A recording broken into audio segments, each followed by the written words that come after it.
Saudamos os amigos e irmãos que estão conosco aqui na Central Paulistana. E saudamos também vocês que nos assistem no Brasil e em várias partes do mundo. Estamos iniciando mais um programa Esperança para Viver. Hoje, o pastor Viana mais uma vez falará sobre o amor de Deus, mas um amor muito especial. Estaremos ouvindo na palestra de hoje sobre a menina dos olhos de Deus. E amanhã nós teremos uma programação toda especial, com muitos testemunhos, cerimônias batismais, muito louvor. Amanhã teremos o encerramento do nosso programa. Celebração de esperança. E você é o nosso convidado especial. Está no ar, Esperança para Viver.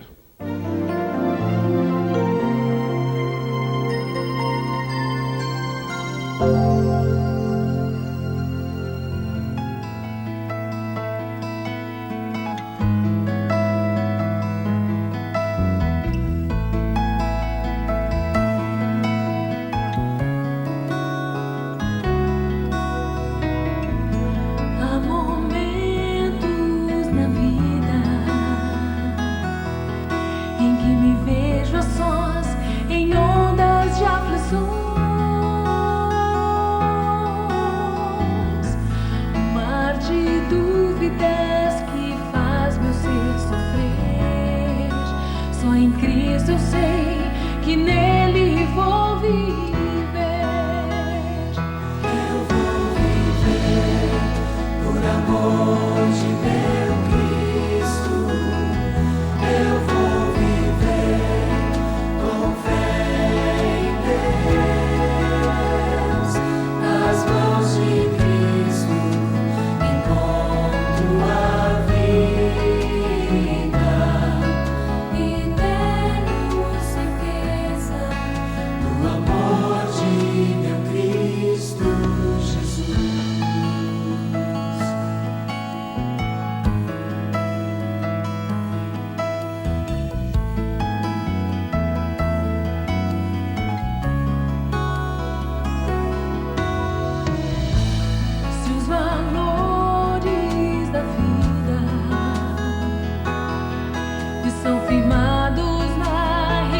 Esperança é Jesus, segurança de salvação, onde o mundo pode achar solução.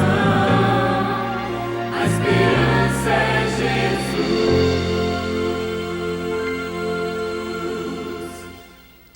Louvar é adorar, e o louvor nos aproxima uns dos outros e nos aproxima de Deus. Será muito importante tê-la conosco, adorando e louvando o nosso Deus. Venha participar desse momento.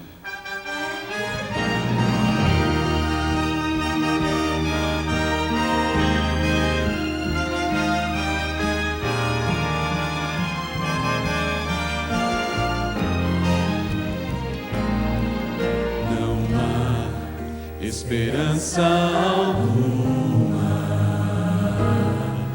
para um mundo onde Deus não está. Não há esperança de amor e de paz, onde o ódio deixa marcas fatais. Você cante conosco. Amém. Naqueles que não amam a Deus, não há esperança de um mundo de paz. Se o homem deixa Deus para trás, a esperança é Jesus, Ele é o caminho. A esperança é Jesus, nossa luz entre espinhos. A esperança é Jesus, segurança de salvação, onde o mundo pode achar solução. A esperança é Jesus.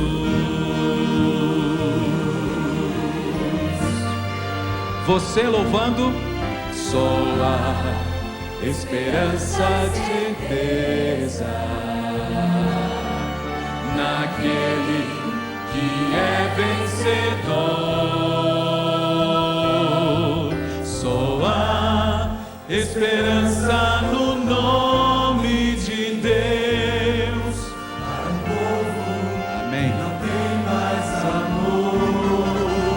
A esperança é Jesus, Ele é o caminho. A esperança é Jesus, nossa luz entre espinhos. A esperança é Jesus, segurança de salvação, onde o mundo pode achar solução. A esperança é Jesus. Nós não podemos esquecer o quanto Jesus nos ama e o quanto que Ele pode nos alcançar. Neste momento, quando você o aceita, vamos louvá-lo novamente. O coro, mais uma vez. A esperança é Jesus, Ele é o caminho. A A esperança é Jesus, nossa luz entre espinhos.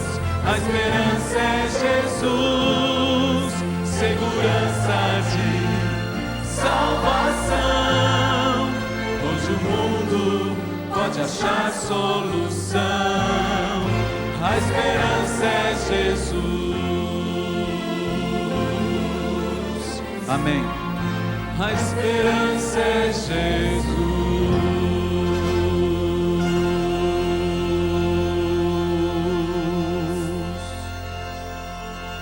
Jesus quer nos mudar e nos dar uma vida. Vocês? Amém. Nosso momento de entrega. Já não quero ser igual. Você comigo. Renova-me, Senhor Jesus. Só vocês? Amém. Juntos.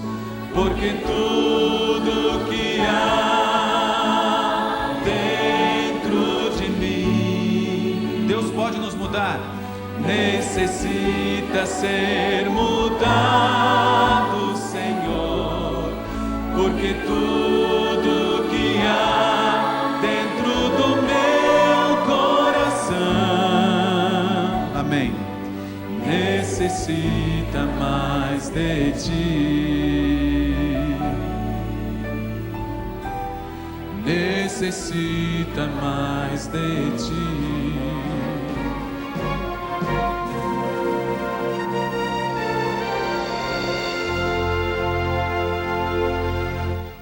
Entre tantas coisas importantes, aprendemos nesse seminário que o Senhor Jesus tinha o seguinte costume: ele ia à igreja aos sábados. Nossa equipe de reportagem saiu às ruas e perguntou: quantas vezes você vai à igreja por semana? Eu vou umas 2 vezes por semana. Eu sou evangélica.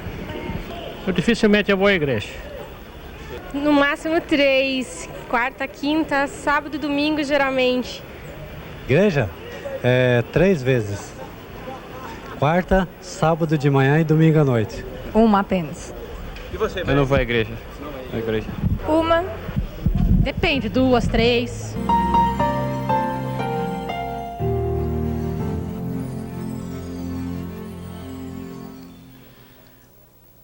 Este momento de reencontro é para mim sempre um momento de muito júbilo, de muita alegria. Estarmos juntos e estarmos juntos na presença do Senhor para estudarmos sua palavra. Podemos entender porque o salmista disse: alegrei-me quando me disseram, vamos à casa do Senhor. Onde estão 2 ou 3 reunidos em seu nome, ali Ele está. Ele está aqui. Ele está com você, amigo, que nos acompanha pela TV Adsat. Ele está com você, amigo, que nos acompanha e que nos ouve pela Rede Novo Tempo de rádio. Vamos falar com o nosso Deus. Senhor Pai nosso, estamos em Tua presença porque sentimos a necessidade deste contato contigo. Que nesta hora, como tens feito em outras ocasiões, nos alimentes com a Tua palavra. Nós vamos abri-la para estudar o amor e o cuidado que Tu tens por Tua igreja e também as características que Tu deixaste em Tua palavra da legitimidade, da genuinidade de Tua igreja. Que abramos o coração e a mente para mais uma vez descobrirmos a Tua verdade. Em nome de Jesus, amém. Vimos no quadro Opinião do Povo que o nosso povo tem por costume ir à igreja.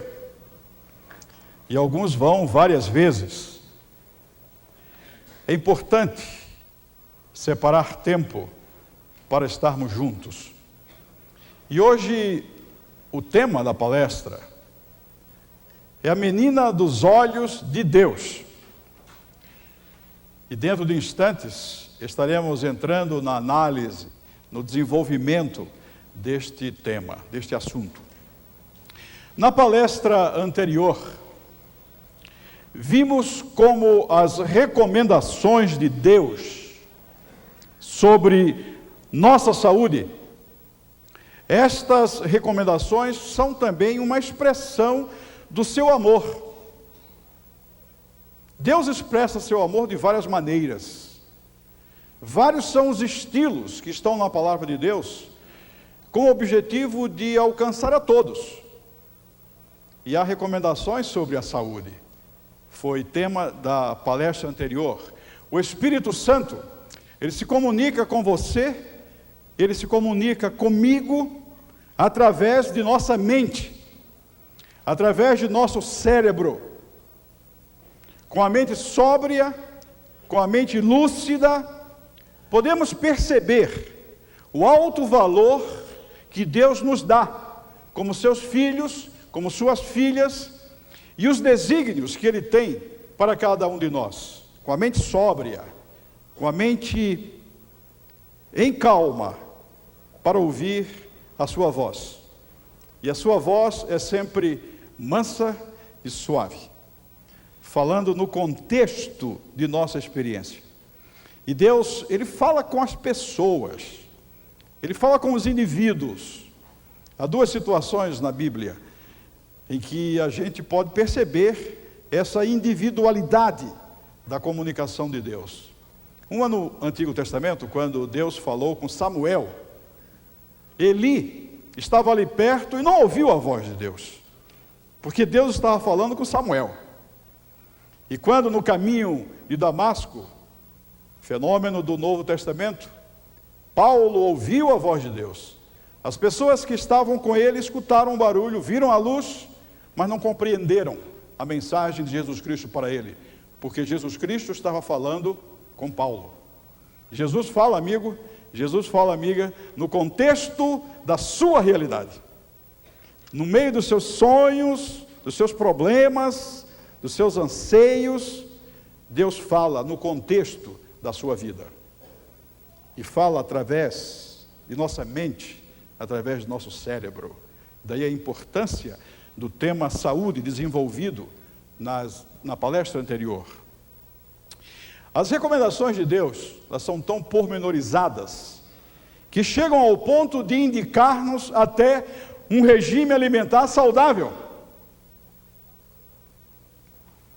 E a respeito da carne, no regime alimentar, a Bíblia indica quais são os animais limpos, e eu estou usando a terminologia bíblica. Quais são os animais limpos e quais são os animais imundos, impróprios para a alimentação. 2 capítulos na Bíblia, além de citações em outras partes, mas 2 capítulos tratam desta questão. Deuteronômio 14 e Levítico 11. Ali há todas as especificações. São animais impuros. Os animais que não têm unha fendida e que não ruminam. O porco está aqui. O porco, ele tem a unha fendida, o casco dividido em dois, mas não rumina. Além de todo o conhecimento que se tem sobre a carne do porco, seu alto grau de toxicidade, a presença de parasita, que mesmo no cozimento não desaparece. E a Bíblia, com sabedoria, disse lá atrás o que hoje a ciência demonstra. Se a ciência não demonstrasse, eu aceitava a Bíblia. Mas a ciência se rende ao que a Bíblia diz. E sobre os peixes, depois do ataque a Pearl Harbor, os aviadores norte-americanos, sobreviventes nas águas do Pacífico, eles começaram a adoecer em grande número. E o governo dos Estados Unidos chamou o experiente biólogo Bruce Halstead e deu a ele dinheiro, equipamento, tripulação e prazo para descobrir por que os pilotos sobreviventes adoeciam em tão grande número. E a sua missão era preparar um manual para os pilotos, e nesse manual deviam aparecer fotos ou figuras de peixes que pudessem ser consumidos por futuros sobreviventes e que esses peixes não causassem dano à sua saúde. E depois de um ano, o biólogo Bruce Halstead apresentou o seu material, o seu manual, que em vez de ser um pequeno manual, como se pediu, saiu uma grande obra. E vejam o depoimento deste biólogo. Ele disse, ao concluir o seu trabalho: se perderem o manual, lembrem-se de uma coisa: se o que acharem no mar tiver escamas e barbatanas, podem comer. Se não tiver escamas e barbatanas, tais como caranguejo, lagosta, camarões, ostras, não comam, porque eles têm alto nível tóxico. As palavras de um biólogo do país cientificamente mais adiantado, fazendo eco às recomendações da palavra de Deus. A Bíblia não é um livro de ciência, mas quando entra nesta área, ela faz com rigor e com exatidão. Esta é a palavra de Deus. Esta é a palavra de Deus. Por isso estamos estudando este livro, para descobrirmos melhor a vontade de Deus. Há pessoas que dizem, não, eu não quero saber de doutrinas. Eu quero saber só algumas poucas coisas, mas as doutrinas, elas em si mesmas, não têm o valor que talvez alguém atribua. As doutrinas têm valor porque elas estão relacionadas com Jesus Cristo. E um dia ele disse, em vão me adoram, ensinando mandamentos e preceitos que são doutrinas de homens. Porque a tradição com preceitos humanos não tem força espiritual. Quando você estuda a palavra de Deus e se atém aos ensinamentos bíblicos, esses ensinamentos nos aproximam de Jesus Cristo e nos transformam. Não se ama a doutrina por amor à doutrina. Ama-se a doutrina por amor a Jesus Cristo. E as suas recomendações para todas as dimensões da vida, mental, espiritual, emocional, física, estão neste livro. Por isso ele é lâmpada para os nossos pés e é luz para o nosso caminho. A menina dos seus olhos. Vamos entrar neste assunto, chamando o texto de Zacarias, um livro do Antigo Testamento. Zacarias capítulo 2 e verso 8. Vejam que palavras, vejam que texto. Pois assim diz o Senhor dos Exércitos, aquele que é todo poderoso. Aquele que tocar em vós, toca em quê? Na menina do seu olho. Não é bom pertencermos a um grupo que para Deus é a menina dos seus próprios olhos. Por isso que nenhuma condenação há para quem está em Cristo Jesus. Amigas e amigos, esta é a forma carinhosa que externa os cuidados que Deus tem com a sua igreja. E na sequência vamos ver as características desta igreja que ele nos mostra. Nas Escrituras Sagradas, faz-se referência à igreja por meio de várias expressões. Por exemplo, a igreja de Deus, o corpo de Cristo, a igreja do Deus vivo. Nos tempos do Antigo Testamento, o povo de Israel foi chamado de congregação do deserto, o povo de Deus. E Mateus 16, vejam que texto bonito também. Mateus 16, Cristo diz o seguinte: respondendo Simão Pedro, disse, tu és o quê? Tu és o Cristo, o Filho do Deus vivo. E na sequência dessa conversa de Cristo com os discípulos, Jesus Cristo disse, Pedro, o que tu estás dizendo, que eu sou Filho do Deus vivo, chegar a essa conclusão, Pedro, não é resultado de tua natureza humana.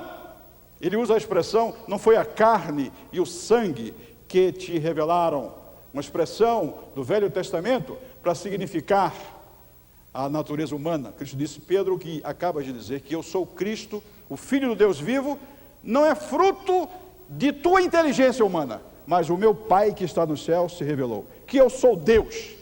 E sobre essa realidade, Pedro, eu vou construir a minha igreja. Que realidade? Que Ele é Deus, que Ele é Filho de Deus, que Ele é o nosso Salvador. Então Cristo disse para Pedro, Pedro, sobre esta pedra, que pedra? Esta declaração, de que Ele era Deus. Sobre esta pedra, eu vou construir a minha igreja. Então Cristo disse que Ele próprio Ele próprio é o fundamento da igreja. E que ele é a cabeça da igreja. Lamentavelmente se quer hoje ensinar que há várias cabeças. Um corpo com várias cabeças não é um corpo normal. A única cabeça da igreja é Jesus Cristo. Foi ele quem assumiu a culpa da raça humana. Foi ele quem viveu sem pecado. Foi ele que corajosamente enfrentou a cruz. Não foi a traição de Judas. Não foi a inveja dos líderes religiosos. Não foi a covardia de Pilatos. Não foi a maldade dos romanos que levaram Jesus Cristo à cruz. Ele foi à cruz porque ele quis. Voluntariamente por amor.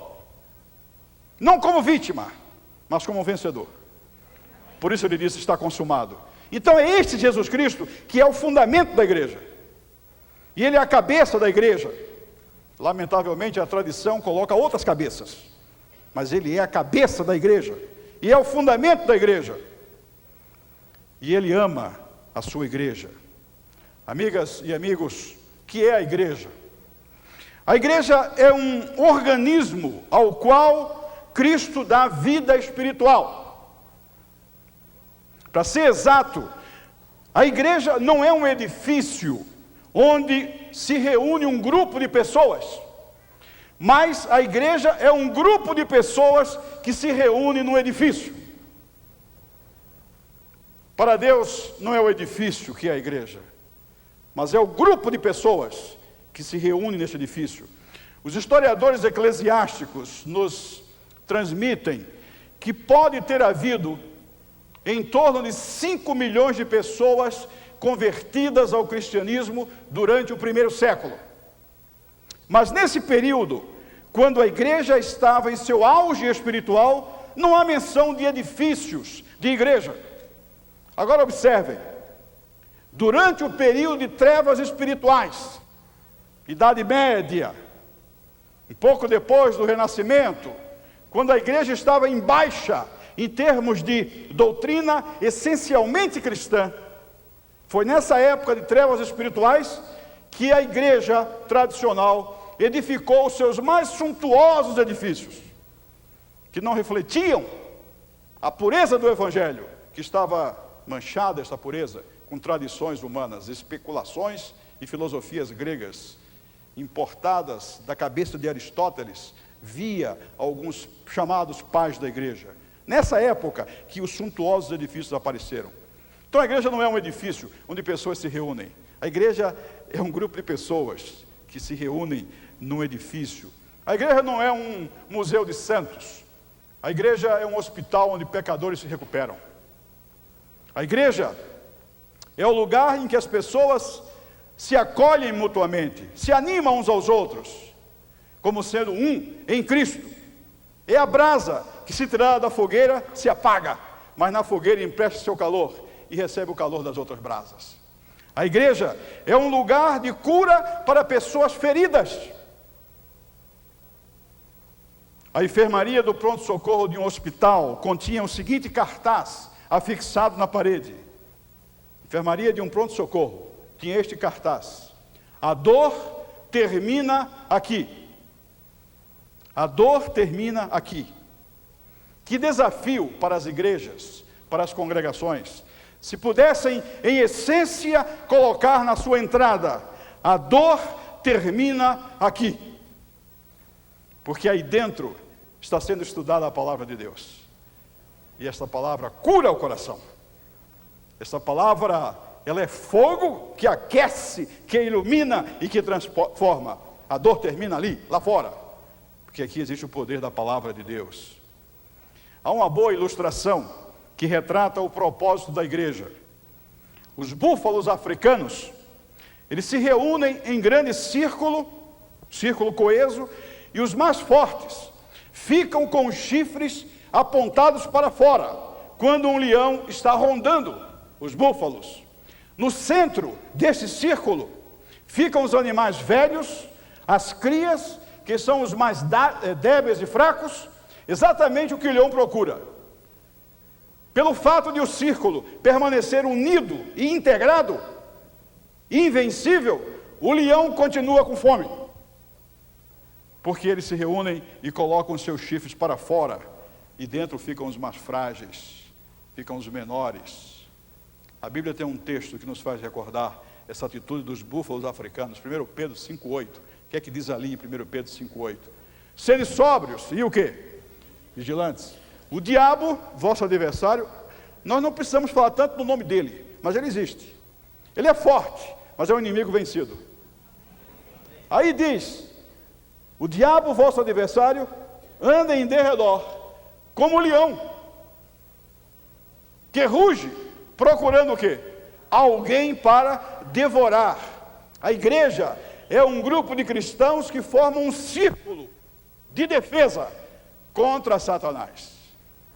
O valor da igreja, de estarmos juntos, um círculo de defesa contra os ataques sutis ou hostilmente abertos do adversário. A igreja também é um grupo de cristãos comunicando-se com o mundo, convidando outros a participar dela. A igreja é o sal, a igreja é a luz que deve brilhar. E é o sal que deve temperar, além de preservar o lugar em que nós estamos. Nós somos a igreja. As Escrituras Sagradas, sob o ponto de vista doutrinário, indicam algumas características desta igreja que ele ama, desta igreja que ele cuida.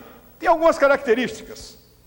Nós verificamos, ao longo de algumas palestras aqui no Seminário Esperança para Viver, nós verificamos que a mistura de pensamento humano com as doutrinas bíblicas, esta mistura gerou muitas e muitas igrejas. Isso confunde a cabeça das pessoas. E a gente analisou aqui que há tantas denominações, tantas religiões, porque as pessoas abrem a Bíblia e aquilo que lhes convém fica, se mistura com um pouco de pensamento humano, com um pouco de tradição e se forma uma nova igreja.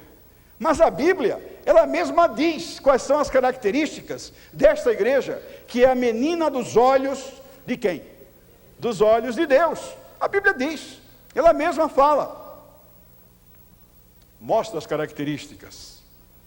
Houve uma época nos Estados Unidos em que a circulação de notas falsas era muito grande e começou a assustar as autoridades. E o governo norte-americano promoveu curso de treinamento e reciclagem para caixas de bancos. De várias partes do país vieram esses homens e essas mulheres, caixas de banco, para treinamento, para reciclagem, para estudo. E durante 2 semanas, esses e essas caixas de banco estiveram em Washington estudando por muitos dias, 15 dias, estudando dinheiro. Estudaram as notas de 5, 10, 20, 50 e 100 dólares.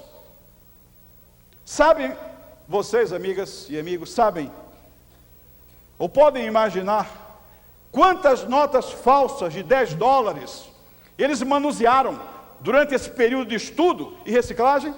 Sabem quantas? Nenhuma. Sabem quantas notas de 100 dólares eles estudaram e manusearam ao longo das 2 semanas de reciclagem? Sabem quantas? Nenhuma. Perguntarão a alguns, que programa de estudos é esse, que não se estudava uma única cédula falsa?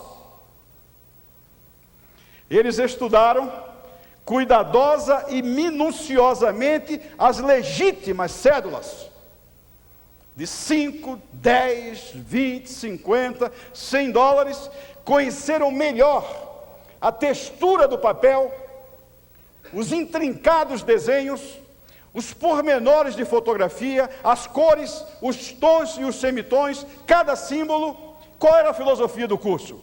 Em que acreditavam? Se você conhece bem a cédula genuína, facilmente você vai identificar o quê? A falsa. Se você conhecer profundamente a genuína, você vai identificar e vai evitar a falsa. E Jesus deixou as características. Vamos para a Bíblia. A Bíblia tem que falar. Mas vale 1 grama da revelação do quê? Quilos e toneladas de especulação ou tradição do homem. Vamos lá, características dessa igreja que ele ama e cuida. Vejam o que diz aqui, Apocalipse 14, 12. Aqui está o quê? A perseverança dos santos, os que guardam os mandamentos de Deus e a fé de Jesus. Esse é um texto muito rico. Em primeiro lugar, o texto fala sobre a perseverança, a paciência. Esse capítulo 14, 12, 13, 14, nos dá uma visão panorâmica da história da igreja. E obviamente o adversário, ele se voltou contra a igreja em todas as épocas. Mas a Bíblia diz que ao final do conflito, há um povo, que a Bíblia chama de remanescente, aquele que vai travar as últimas e derradeiras lutas contra o adversário. Então esse grupo, que é a sua igreja, ele diz que tem algumas características. Tem a paciência, a perseverança, quer dizer, vai ter que enfrentar dificuldades. Paciente, perseverante. E Deus nunca prometeu tirar problemas da sua vida, nem da minha vida. Mas Ele prometeu dar a você e a mim a sua presença na solução desses problemas. Ou no enfrentar dos problemas. Então esse povo, essa igreja que ele tem como menino dos seus olhos, é um grupo de pessoas perseverantes, pacientes. Depois, guardam os mandamentos da lei de Deus. Há pessoas que têm dificuldades em entender qual é a função da lei na experiência religiosa. A Bíblia é clara, que a função da lei é apontar o meu pecado. Não é me salvar, é dizer que eu sou pecador. E porque eu sou pecador, eu corro para quem? Para Jesus Cristo. Ele é que me perdoa, Ele que me absolve, Ele que me acolhe, Ele que me salva.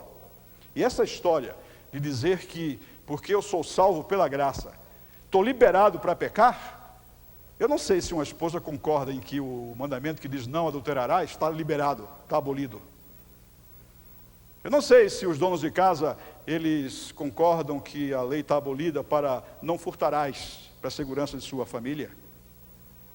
Então há pessoas que não compreendem bem a função da lei, mas a Bíblia é clara, tem que estudar o legítimo, tem que estudar o genuíno. E então a gente vai ver o que é falso. A Bíblia diz que a função da lei é mostrar que eu sou pecador. E então eu corro para Cristo. E quando se diz que a lei foi abolida, está se dizendo que, porque, segundo a Bíblia, pecado é transgressão da lei. Se eu não tenho lei, não existe o quê? Pecado. Se não há pecado, não há pecadores. E se não há pecadores, para que um Salvador? Isso é uma arma do adversário para atingir Jesus Cristo. Sutilmente. E há pessoas que não se deram conta ainda. Graças a Deus, milhões estão se dando conta. Estão vendo que o legítimo está aqui, na palavra de Deus. É só conhecer o legítimo, que o falso a gente vai identificar e obviamente vai evitar. Anulamos, pois, a lei pela fé? Paulo pergunta. De modo nenhum. Antes o quê? Confirmamos. Ela tem que mostrar que eu sou pecador, tem que mostrar a minha necessidade para eu correr para onde? Correr para os braços de Jesus Cristo? Se me amardes, guardareis o quê? Os meus mandamentos. Se guarda a lei de Deus, não no poder da gente, aquele Cristo que perdoa, Ele também me habilita, que guardar a lei de Deus é seguir os passos de Jesus, fazer a sua vontade, que o homem não pode fazer com o seu poder, com a sua sabedoria, mas aquele que perdoa, transforma. Por isso que a gente canta cada vez aqui, renova-me, Senhor. Não é? Renova-me, Senhor. Guardam os mandamentos. E a fé de Jesus, não é só a fé em Jesus, é a fé de Jesus. É seguir o que Jesus ensinou. O que Ele disse. O que Ele disse é o genuíno, o que Ele disse é o legítimo. O que se passa como doutrina bíblica e não está na boca de Cristo, não está na palavra, não é genuíno. Cristo disse, em vão me adoram, ensinando preceitos que são mandamentos de homem. Então, característica, paciência, perseverança dos que estão nessa igreja de Cristo. Perseverança, paciência, guardar os mandamentos. Se me amardes, guardareis os meus mandamentos. A fé de Jesus, seguir as suas pisadas, que Ele disse, é a verdade. Eu não quero, amigas e amigos, irmãos e irmãos, eu não quero, e estou certo que você também não quer, deixar de ir pela graça de Deus para a eternidade, por seguir uma tradição humana. Ninguém quer, mas às vezes nós estamos sendo levados. Graças a Deus que a Bíblia está sendo aberta, e nós estamos estudando. Conhecereis a verdade, e a verdade o quê? Vos libertará. Mas vamos avançar, porque há mais coisas sobre as características desse povo remanescente. Vamos a Apocalipse 12, 17. Irou-se o dragão. Quem é o dragão? Contra a mulher. O que é a mulher? É um símbolo da igreja. e foi pelejar com os restantes da sua descendência. Aqueles que são filhos de Deus, que compõem sua igreja e que estão vivendo a última geração. Os que guardam os mandamentos de Deus e têm o quê? O testemunho de Jesus. E vamos para o próximo texto, para nós entendermos melhor. Pois o testemunho de Jesus é o quê? O espírito de profecia. Vocês veem como a Bíblia se explica? É parar para estudá-la. Recordam os que nos acompanham neste seminário que o movimento profético que se levantou na metade do século XIX, em 1844, ele tinha uma meta: proclamar o evangelho eterno a quantos? A todos. Por que proclamar nesta ocasião? Porque o evangelho vinha sendo proclamado com algumas verdades ainda lançadas por terra, algumas verdades ainda misturadas com o ranço da tradição. Então este evangelho eterno tinha que surgir, e a profecia chamou este movimento, e este movimento precisava ir a todas as partes. O movimento que surgiu na metade do século XIX deveria restaurar as verdades, trazer homens e mulheres de volta ao estudo de quê? Da Bíblia. Não só ao estudo da Bíblia, mas aceitá-la como única regra de fé. Nunca se pode ter a verdade quando essa verdade está misturada com o erro. Então, este movimento que surgiu na metade do século XIX, homens e mulheres egressos, vindos de todas as denominações, evangélicas, católica, estudaram o livro de Daniel e chegaram à conclusão que 1844 foi um ano marcante no calendário de Deus. Nos céus, recordam, vocês que nos acompanham, o juízo de investigação. Na terra, a proclamação de quê? Do evangelho eterno. Trazer o povo de volta para a palavra. E amigos, Deus concedeu a este povo, a esta menina dos seus olhos, a sua igreja, o espírito de profecia. Deus deu conselhos, transmitiu orientações, advertências, admoestações, através do ministério de Ellen G. White, que produziu mais de 100 mil páginas. Quantas páginas? Mais de 100 mil páginas. E amigas e amigos, irmãos e irmãs, em todas essas 100 mil páginas, Jesus Cristo é exaltado. A Bíblia é enaltecida. E aos homens e mulheres, há palavras de incentivo a confiar em suas vidas ao poder da graça divina. 100 mil páginas, com que propósito? Levar o pessoal de volta para onde? Para a palavra de Deus, como única regra de fé. Há dois que são clássicos, 2 livros dessas 100 mil páginas que são clássicos. O primeiro deles é o Desejado de Todas as Nações, e o outro, Caminho a Cristo, depoimentos comoventes sobre a vida de nosso Senhor Jesus Cristo. Amigas e amigos, Deus cuida da sua igreja. Levantou, na metade do século XIX, um povo que viria para proclamar o evangelho eterno. Deu a este povo o espírito de profecia, para que a Bíblia fosse de novo considerada como um único livro, como única regra de fé. Conselhos para os pais, para os filhos, mas todos na palavra de Deus. Todos na palavra de Deus. E amigas e amigos, que bom saber que esse Deus cuida, ama sua igreja. Eu passo para vocês uma citação que é uma das mais bonitas.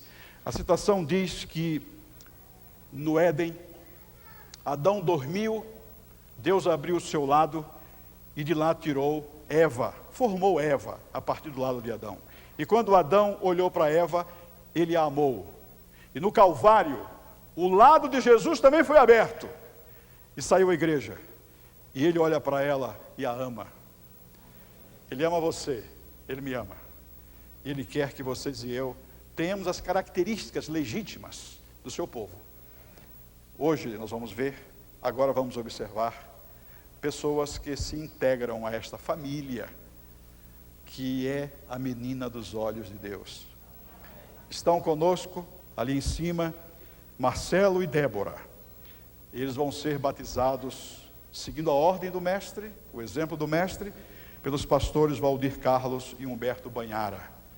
Vamos acompanhar a emoção deste momento, sabendo que são alguns que estão entrando também na família de quem? Na família de Deus. É com muita alegria em nosso coração que nós, como ministros do Evangelho, batizamos o Marcelo e também a Débora em nome do Pai, do Filho e do Espírito Santo. Amém.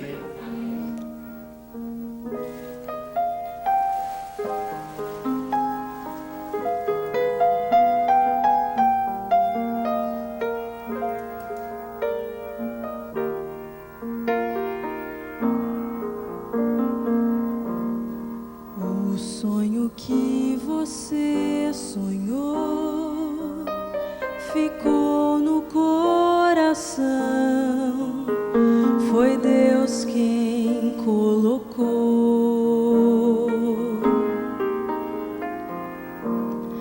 Ele quer muito te ajudar. E se você quiser, a força vai te dar. Então prossiga pelo seu ideal e vá lutando para alcançá-lo. Afinal, tudo é possível,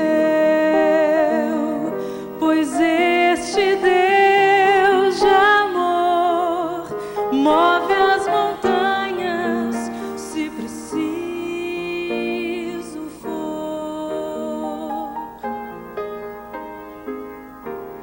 Se for difícil caminhar, você pode pensar que não vai conseguir.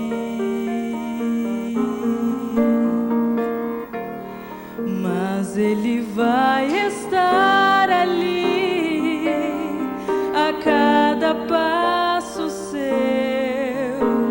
tomando a sua mão. Então prossiga pelo seu ideal e vá lutando para alcançá-lo. Afinal, tudo é possível,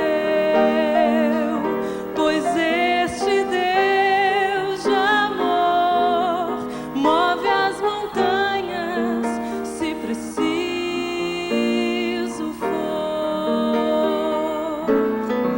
Então prossiga pelo seu ideal e vá lutando para alcançá-lo. Afinal, tudo é possível, pois este Deus de amor move as montanhas se preciso for. Move as montanhas se preciso for. Ele move as montanhas se preciso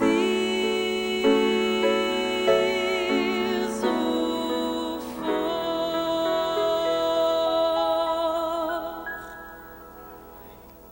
Este Deus